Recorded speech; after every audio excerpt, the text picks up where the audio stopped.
লাশ উঠাইছি, নৌকা ধরেন যে উঠাইছি। পানির নিচে তো ভয় করে, একটা হলেও ঝাঁকি মারবে। শরীরের মধ্যে একটা ঝাঁকি দেয় না হ্যাঁ। ভয়? ঝাঁকি মারবেই।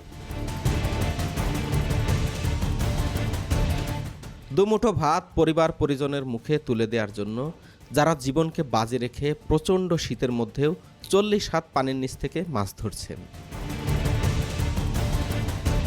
আজকের এই ভিডিওতে আপনাদেরকে জানাবো তারা কিভাবে পানির নিচ থেকে মাছ ধরেন, এই কাজে ঝুঁকি কেমন, পাশাপাশি দেখাবো এই মাছ তারা কেমন দামে বিক্রি করেন।